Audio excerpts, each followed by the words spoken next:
Hello and welcome to the Spike podcast. I'm Fraser Myers, delighted to be joined as ever by Spike's editor, Tom Slater. Hello. And returning guest, one of our favourite returning guests, Graham Linehan, creator of Father Ted and many other brilliant sitcoms. Welcome. Thank you. So, loads to talk about today. We'll talk about Labour's unravelling. We'll talk about the pushback against trans in the US and the Gaza ceasefire deal. Before we get on to that, I just wanted to let everyone know at home that Spike's internship program is back open. So if you ever wanted to get into journalism, if you ever wanted to cut your teeth at the world's greatest magazine, then this is your chance to do it. You can work with us across all of our output. Here in London, you'll be working on articles, essays, blogs, podcasts like this one, videos, all that kind of thing. If that sounds like it's of interest to you, then please check it out. Find out more at spiked-online.com/interns. You'll find all the details there about how to apply and when the deadline is. So do that as soon as you can. spiked-online.com/interns. Can I just say that it's a great way to skip ahead to being cancelled if you take part in that program. You don't get in there early. Yes, yeah. exactly. And then we will be the only people who will ever employ you after that point. So, yeah. Don't let your whole career, don't waste a whole career and then get cancelled. Exactly. Get it out of the way. That was my mistake. I should have gotten in touch with you guys immediately.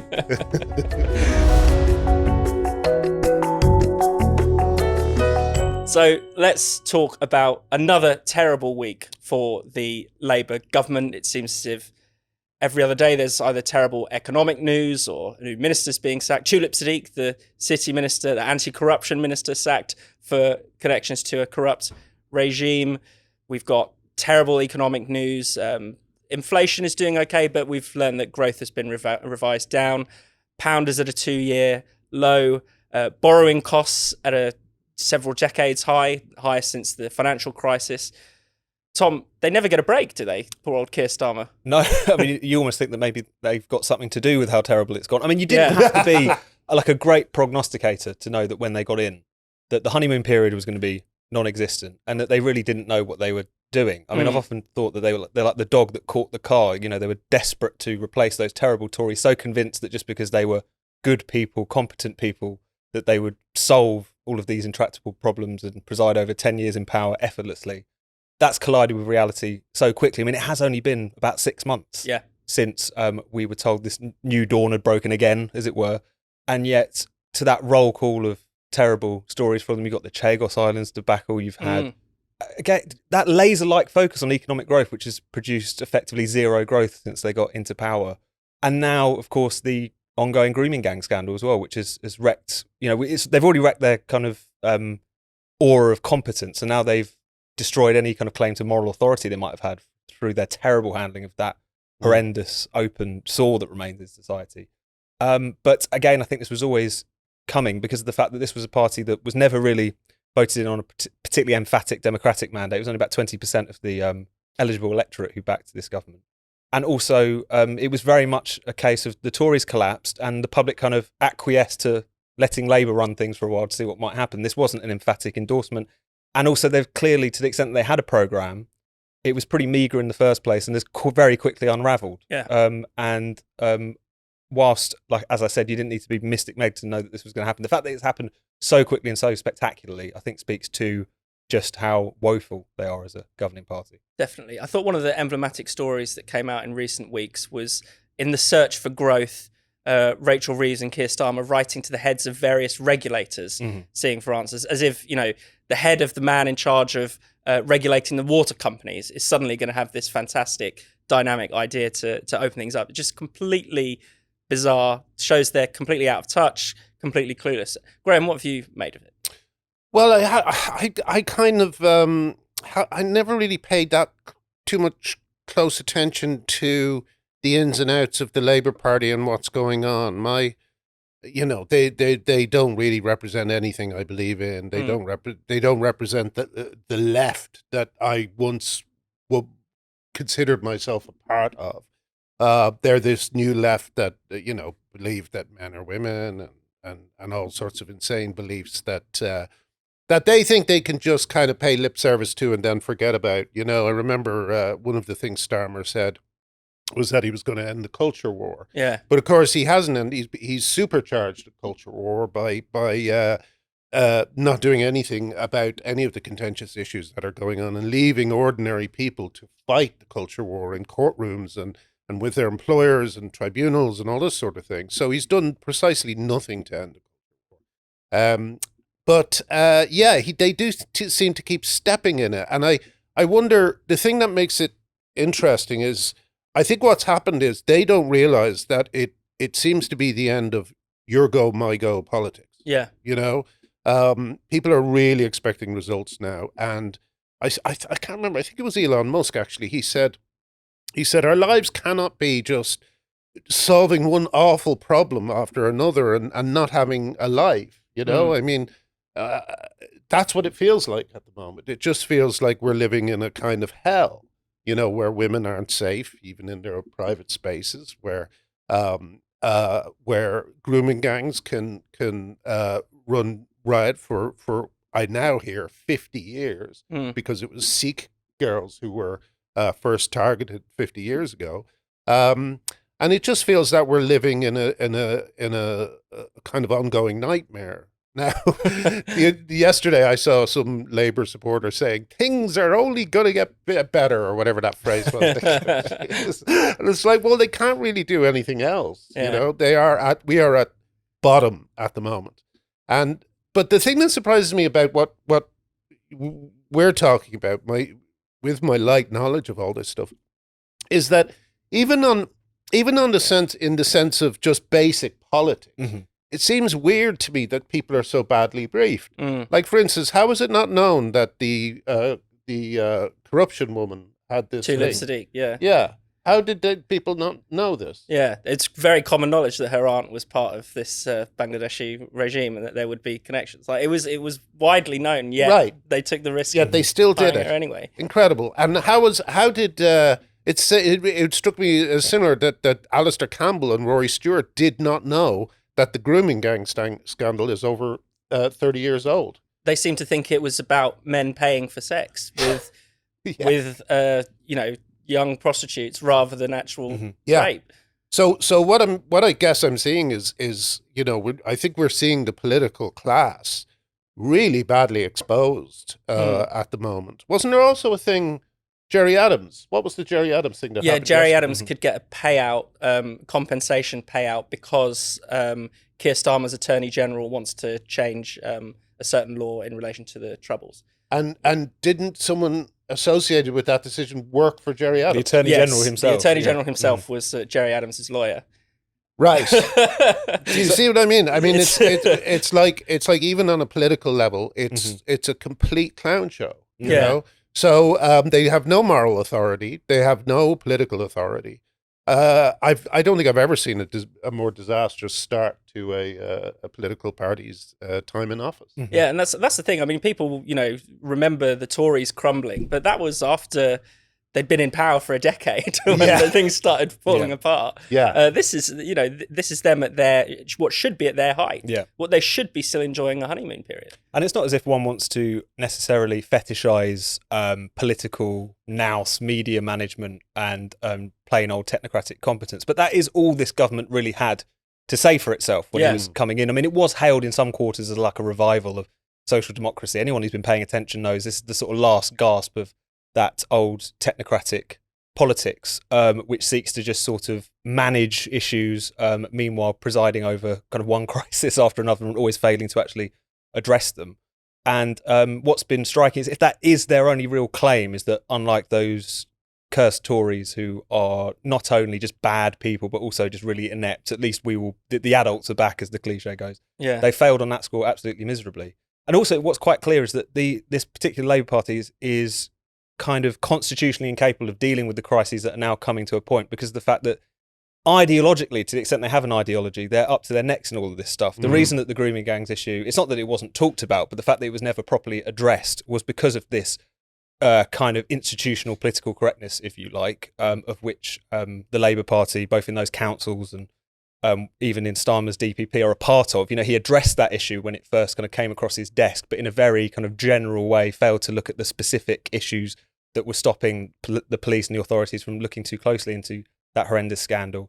The net zero issues, which are now coming to people, which we haven't talked about yet. The fact that Ed Miliband is constantly having to reassure people that there won't be blackouts as the energy secretary, because of the fact that he is a zealot. You know, this is a person who, when he was first in government at the tail end of New Labour, was one of the people who pushed the Climate Change Act through Parliament, which really set a lot of this in train. So for them to be able to, if you just take those two kind of issues, which are really coming to a crash, really becoming a topic of real public contestation, the way that they haven't done in certainly recent years, how could they address it, given that their fingerprints are all over it? You know, that's one thing which has made it even more of a disaster for them. Certainly, I won't feel truly relaxed about the future of the UK until I see a politician doing what that Argentinian leader did, and just pulling cards off a board. That's every single DEI program and every single HR department is defunded. I mean, you would gain a lot of money for the Treasury just by removing all these obstacles to people having a nice time at work. Yeah, definitely. You know? And what do you make of the fact that, you know, we're talking about the grooming gangs issue there? I mean, it's worth remembering that Keir Starmer's instinct, his first speech on the issue when this blew up recently, was to talk about a far-right bandwagon, to dismiss people's concerns. Now they've sort of walked that back a little bit. Yvette Cooper has today launched a series of local inquiries. They've had to acknowledge, oh, actually, this is a bit of a not least after all those Labour MPs had apparently boarded the far-right bandwagon and called for this national inquiry, so that became untenable for them. But the deflection is always the first instinct. Again, we saw a similar thing on trans. At first, you know, they've said, Keir Starmer famously said, 1 in 1,000 women have a penis, or, you know, you shouldn't say, it's wrong to say that only women have cervixes. Yeah. Now they've had to kind of face reality, but the first instinct is almost always the wrong one in every situation. Yeah, well, as Tom says, it's because they whether he himself is a true believer in some of these causes, I don't know. My suspicion has always been that he is just listening to younger spads and telling the audience what he thinks they want to hear. You know, so the far right slur, you know, it's been effective for a number of years. I used to think about you guys, you know, about spiked. I would die before I'd share a spiked link. So it worked for a long, long time on people like me who were Guardian readers and believed everything we were being told. But it doesn't work anymore. It doesn't work anymore. And in fact, there's a friend, Dominic Frisby, who's a comedian, and he's got a song called "We're All Far Right Now," and that's what people think when they hear that slur now. They think, oh, another thing that makes me far right. You know, I want to protect women and girls from predators. So that made me far right about 5 years ago. Yeah. You know, so it's having less and less of an effect, and he's soon going to have nowhere to hide. You know, and something is going to blow up, and there will be nowhere for him, no dark corner for him to hide, and the far right slur will be consigned to the past. Yeah, I suppose if there is a glint of optimism, a big part of the reason they found it so difficult is because of how lacking in kind of popular support, lacking in a program, lacking in a clear assessment of where they're going. This really is the kind of last gasp of that old order. You know, the fact that you're looking at the polls at the moment, there's basically a three-way split between Labour, the Tories and Reform. You know, some are ahead in one poll, another party will be ahead in another. That's really historically significant. Yeah. I mean, it used to be for certainly the vast majority of the kind of contemporary period that both the Labour and the Tories could count on about a third of the electorate at a kind of rock bottom. The fact that they're now got about 25% apiece, roughly speaking, just shows that old party duopoly is breaking down. The old sort of loyalties are dying, even if the new ones haven't quite been born, as it were. And therefore, there's still a lot of room in British politics for disruption, for parties to either reinvent themselves from within or for challengers from outside to really break up the kind of existing status quo. What I fear is the fact that what we're going to see with this government is it's kind of in the opposite of the things will only get better. Things will get worse before they get better, insofar as they will test all of these failed orthodoxies to destruction one final time. And hopefully at the end of that, there'll be some kind of reckoning. Yes. But it's the idea that they were just going to do reheated Blairism with a lot more extreme identity politics and net zero zealotry attached, and that was going to work, has been found wanting, to put it lightly. And that can only be a good thing in the longer term, even though it might be pretty bumpy for the next couple of years. Definitely. One of the things I love about working as a journalist is that no 2 days are ever the same. You're never stuck in a routine. There's always new things going on and new things to learn. I'd imagine it's a little bit like that if you're running your own business. And if that's something you've wanted to experience, then why not listen to this? That's the sound of another sale on Shopify, the all-in-one e-commerce platform that's revolutionizing business across the world. Shopify simplifies selling online and in person, allowing you to focus on growing your business, whether you're selling skincare or vintage chairs. One of the best things about Shopify is that it covers all of your sales channels. It has a shop-front-ready point-of-sale system, and it covers critical social media marketplaces like Facebook, Instagram, and TikTok. Shopify really covers all of your bases. And things are just as easy once your business gets up and running. Shopify accepts all payment types, so getting paid is always simple. And if you want to get away without losing track of your business, Shopify is definitely for you. With Shopify's easy-to-use centralized dashboard, you can manage orders, shipping, and payments no matter where you are in the world. This is possibility, powered by Shopify. Sign up for a £1 per month trial period at shopify.co.uk/spiked today. Just go to shopify.co.uk/spiked to take your business to the next level. That's shopify.co.uk/spiked. Let's talk a bit about the US. Bill has been passed in the House of Representatives, still needs to go through the Senate, but it's on protecting women and girls sports from the incursions of men.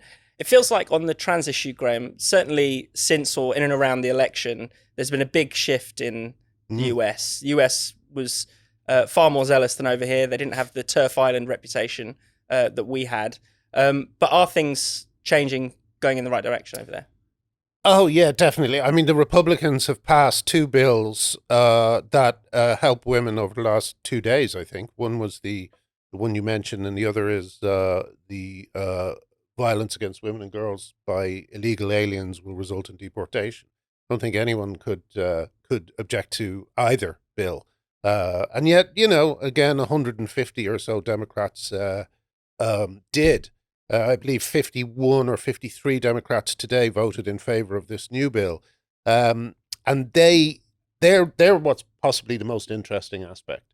Because, I think a lot of Democrats are realizing that the identity politics that seemed harmless, let the kids do whatever they want, call themselves whatever they want, it's not really a problem. It's built to such an extent, and there's no way they can ignore that it had a major effect on swing states in the US, so they just can't ignore this anymore, and yet there's something about it. I feel really protective of Turf Island in the sense that 5-6 years ago women started doing it here, and they were shouting at the top of their voices, and no one listened to them.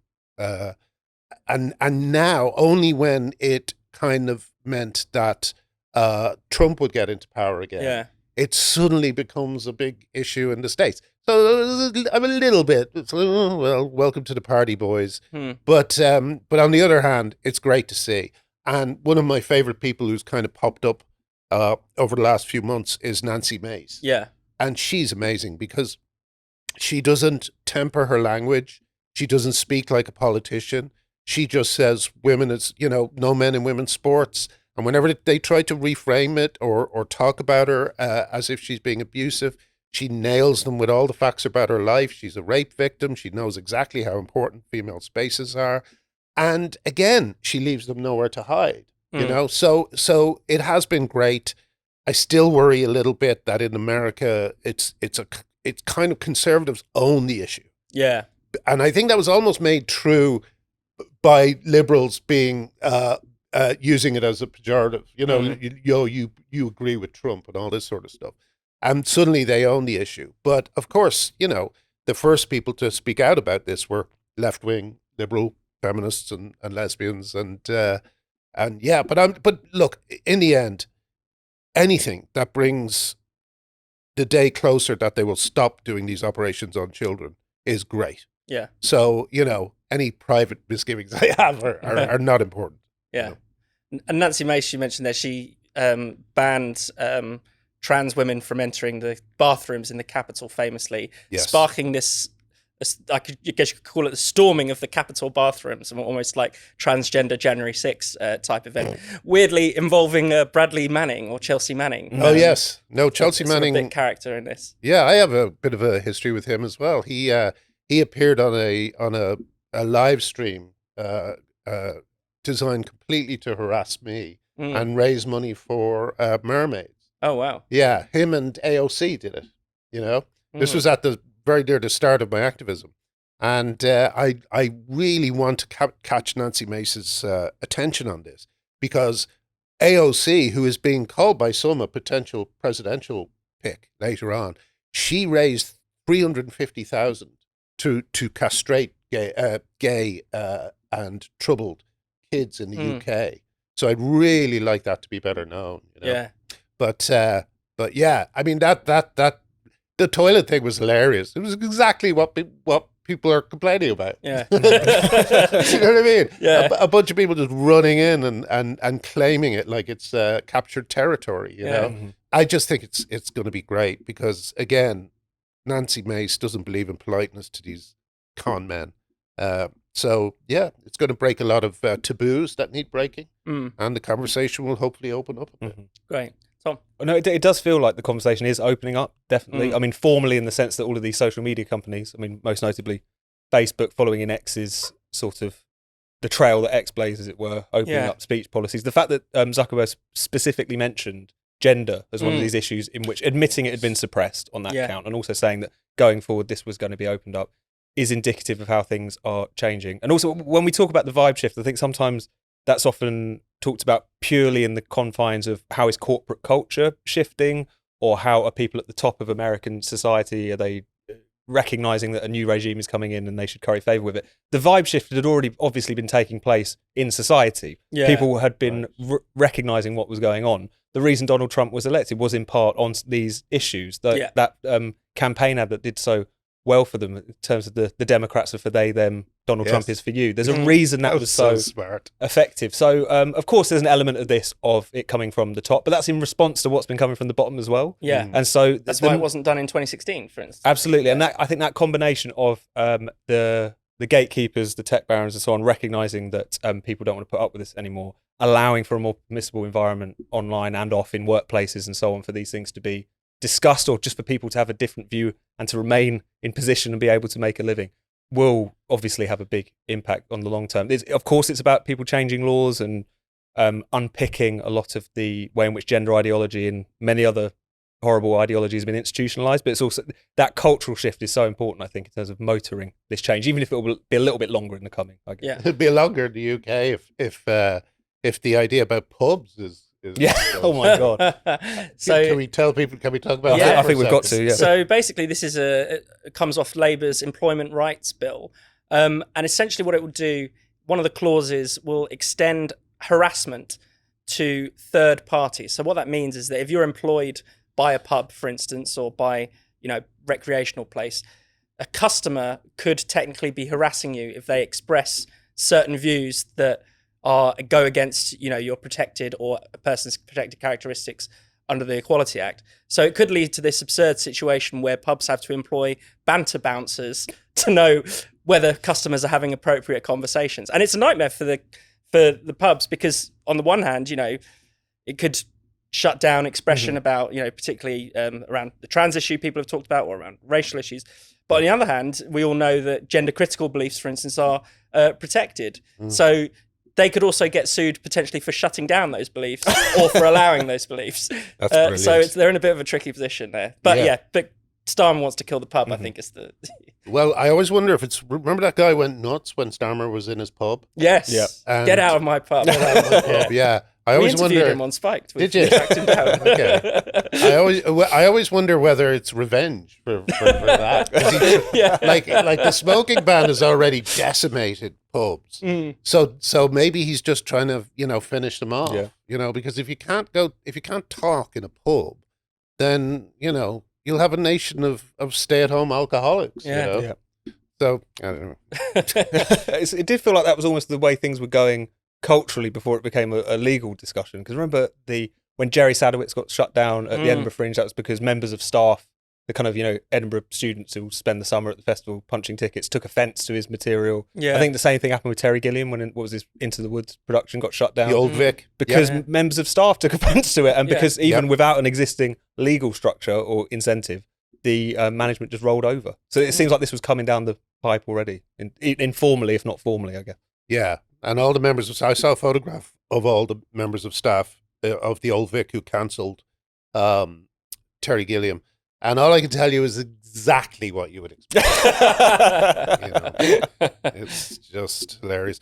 But yeah, I mean that has been, there has been a kind of veto that these young workers have had over the last few years, and it will be good. I remember when people were bursting into tears because Jordan Peterson was being published. Yeah. Just don't hire those people anymore. Yeah. Hire people who like books, hire people who like ideas and the free exchange of them, Don't have a contract that says if you complain about any show, we'll fire you. Have another team lined up. These are the unfortunately you have to have practical solutions or that what happened to Jerry Sadowitz was a disgrace, and here's an interesting thing about the Sadowitz thing. Well, Stuart Lee wrote a glowing endorsement once of Jerry Sadowitz, but he didn't say a word when Sadowitz was cancelled because the right people were cancelling him, I guess. But also another hypocrisy of that moment was one of the charges against Sadowitz was that he took his penis out and showed it to a member of the audience. A few days later, Jordan Gray, I think, won an award for slapping his penis on a piano, So it's very, very clear, again, this thing of if you identify as trans, you can be exactly the same as Jerry Sadowitz, who is a white man, a white heterosexual man, and do the exact same thing and yet not get into trouble. But be less funny, of course. Much less. So Israel and Hamas have agreed a ceasefire deal. It's still yet to be signed off at the time we're recording this by the Israeli cabinet. Tom, we do have some of the details. It is quite a heavy price that Israel is paying for this peace. No, absolutely. I mean, at the time that we're recording this, it's worth saying that this meeting of the Israeli cabinet has not yet taken place. It's been delayed. There's a lot of reporting. Accusations from the Israeli side that Hamas are trying to change the terms of the deal at the last minute, trying to effectively dictate which prisoners are going to be returned and so on. And a lot of speculation, particularly about whether or not Netanyahu miscalculated in whether or not he was going to be able to get it past, particularly the far-right kind of extremist end of his own coalition. So by the time people watch this, maybe the facts on the ground will be quite different. But the contours of the deal that we see, it is over 3 phases with the ultimate goal of returning all of the hostages in exchange of essentially for about 1,000 Palestinian prisoners, hundreds of which are convicted terrorists and murderers. This is a grim situation in which, a 2-year-old Israeli hostage is going to be exchanged for a suite of convicted terrorists, but that's the nature of this deal, I'm afraid.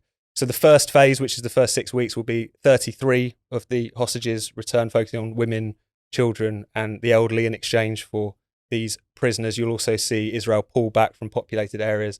The second stage, which will be under negotiation during the first stage, we'll see more of the hostages returned, all of the hostages returned, and in exchange for Israel pulling out completely. And then that final stage, which is really about the future, the question of rebuilding Gaza and so on. I think it's fair to say that as uncertain as things are at the moment, people are only really looking to that first phase as something that could be potentially nailed on because everything would be so fragile, so subject to negotiation. Still a lot of questions as to whether the conflict could erupt again after this particular point. But whilst clearly that moral imperative and that burning desire to bring the hostages back is always going to be front and centre of certainly a lot of Israelis' mind who have welcomed this deal, the desire to bring those people home is obviously front and centre, and the celebrations of that are incredibly heartwarming and striking. At the same time, you can't not talk about the high cost that has been exacted here, not only in terms of the potentially quite dangerous people who are being freed. It's worth remembering that Yahya Sinwar, the now executed leader of Hamas in Gaza, was himself released as a prisoner back in 2011. But also the fact that one of the fundamental war aims here was to destroy Hamas, was that after October the 7th, it had become clear that this genocidal terror army is one that Israel, along with any other country, shouldn't be expected to coexist with. And yet this deal would leave it intact, much diminished, of course, but nevertheless still there. So whilst on the one hand, we can all really welcome the return of those hostages if it does come to that, you can't help but be struck by the fact that that fundamental goal hasn't been met, and the fact that Israel will have to continue to contend with this threat on its boundary. So an incredibly high cost exacted for what is obviously a very noble goal in terms of wanting to get those hostages back. I suspect. I mean, I totally agree in terms of the appearance of it, because I've seen a lot of celebrating by pro-Hamas people. But I suspect that they've actually achieved a lot more than. I mean, when you look at what they did to Hezbollah, like that was the most extraordinary military operation I think of all time. I heard that the leader of Hezbollah literally saw his men blow up around the table. Yeah. You know, they called one guy back for an emergency call. He went to the top of the building, and then they did an airstrike on that exact spot. And also Hamas, you know, Hamas exposed themselves on October 7th. I would say they've lost. I mean, you know, I was always quite pro-Palestine, and what Hamas did on October 7th made me look at it again and think about it in a very different way. And I just feel like Israel, because of the last few months, is now a lot more safer for its people. They've cut the head off some big threats, and it looks like Iran is looking very vulnerable at the moment. And Iran is where a lot of the funding for the terrorism, or is it funding or organization? Bit of both. Bit of both. Yeah. Training, all sorts. Yeah. So I don't know. I think that behind the scenes, you might find that Israel actually possibly did end up with a better deal than we realized. They will have gone into Gaza. They will have gathered so much information. They probably know a lot more about the tunnel network. You know, I just think that if Israel stopping now and exchanging prisoners, it might be because these prisoners who they're giving back have nothing really to return to in the sense of the struggle. You know, the infrastructure has been destroyed. How will they communicate? They'll never trust their walkie-talkies, radios. Yeah, you know what I mean. Yeah. So I just think I think it might be on superficial level, it might look like Israel's giving up a lot, but I think they won this war. You know. And yeah. Also, Tom, I suppose it's worth thinking about some of the people who, you know, the calls have been for a ceasefire on a lot of protests and things like that. But you suspect that they would have wanted a ceasefire on any terms. Yeah. An Israeli surrender, effectively, without even a release of the hostages or any of those things. Exactly. Absolutely. I mean, and there's layers to that movement, shall we say, in terms of how nefarious they are and how much of them are just completely, essentially just pro-Hamas and hiding behind a lot of these calls for a ceasefire, this kind of faux peacenik routine that they engage in. But at the same time, this complete denial that there was any reason to have to go to war with Hamas in the first place is something that the way in which it's talked about, it's as if that Israel just woke up on October the 8th and for no apparent reason just started, you know, scrambling the planes and starting to go in on this terror army. I mean, and now it's sated its bloodlust and can go back. Absolutely, and the refusal to recognise that this was an existential threat, that this was a barbaric, fascistic, Islamist regime, misogynistic, absolutely homophobic, all the rest of it, something which you really should not be expected to coexist with. And also recognising that the tragedy for the Palestinian people themselves, that this has become in Gaza the yoke in which they have to live under, the way in which this is, the removal of Hamas would also potentially open up a new future for Gaza as well, is something that gets completely missed in all of this discussion. There is this kind of sense of which the Israelis, this is just them doing what they always did. This is just their kind of bloodlust, with all the kind of anti-Semitic overtones that accusation comes with, rather than recognising what October the 7th was, why this war began in the first place, and why it was they were entirely within their rights to say we need to remove this as a threat. This is it. That does not compute with these people whatsoever. Some of them because they're just being entirely disingenuous, and some of them I think because they fundamentally have struggled to think about this conflict in any sort of fair-minded way. There's another reason, and I hate to hop back on my hobby horse on all this, but this what happened on October 7th, the reaction to it, with people coming out the very next day to support Hamas, would not have been possible, I think, in a West that has not seen women being gradually degraded and their existence being seen as somehow an obstacle to disenfranchised people getting what they want. Yeah. So like the fact that women have been and the way they do it, the way the left does it, is it puts the word white in front of the word woman. So it says white women, So this degradation of women, or what they would say white women, but it's really just women, has been happening gradually over the years to such an extent that when you see the image of a woman being put into a Jeep and her clothes are bloody because she's been raped so many times, it doesn't even register for these people. Yeah. So I think it's got to be seen a little bit under that heading, because the left have this extraordinary relationship with women whereby they pretend that they respect Muslim people, and yet they're trying to destroy single-sex spaces, which Muslim women would not be able to go into. It would mean that they would be kept in their homes. They would be kept as prisoners, basically. And they have these two things that absolutely clash with each other, cannot live in the same reality, and they believe both at the same time. Yeah. It's a very, very it's a very strange left we have at the moment, and I don't think the reaction to October 7th would have happened in the same way at any other time. Yeah, and where Hamas fits into the intersectional hierarchy, Queers for Palestine, as victims that can do no wrong, as part of the broader struggle for, as you say, for queer liberation, for climate justice, or whatever else it may be. And also kind of in opposition to the West, this kind of idea that this neo-fascistic terror army is in some respects striking a blow against the forces of Western imperialism as supposedly embodied in Israel defending itself. The way in which, very much over time, I mean, many people who have been in and around the Labour Party, certainly during the Corbyn era, who would very explicitly talk about Hamas and Hezbollah as essentially, whilst, this is something that Lindsay Jones from Stop the War said back in 2006, around the time that Hamas were coming to power. I might have my disagreements with them, but when it comes to which side I'm on, I know which side I'm on. This is something that they've been saying for a very long time. I really did think and hope that when October the 7th happened, it would at least confront people with the horrendous consequences of their own sort of luxury beliefs where these conflicts were concerned. That really didn't happen. They doubled down.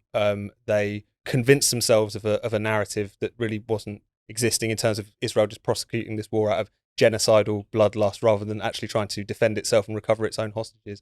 And we have unfortunately ended up in a situation where that can't help but have contributed to the way in which this war aim of being able to actually take out Hamas won't have been met, in part at least. Obviously, there's things which have gone wrong fundamentally on the Israeli side. One shouldn't take the government and kind of take away any of its responsibility for how this war has been prosecuted and the errors which have been made in all sorts of different directions.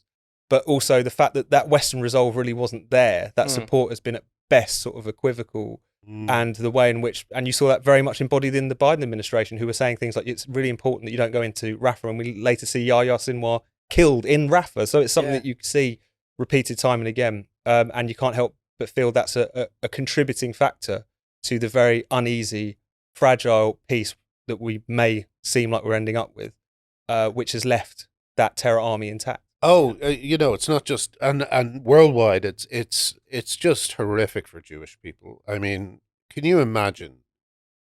Like, let's say me as an Irish person, seeing what happened to those girls and those young people at that festival, and seeing that explained away or seeing that justified, because of some Irish policies. In fact, one of the terrible things that's come out of this is Ireland's anti-Semitism, which seems to be it seems to be a real problem in the country. To the extent that the Israeli embassies had to leave.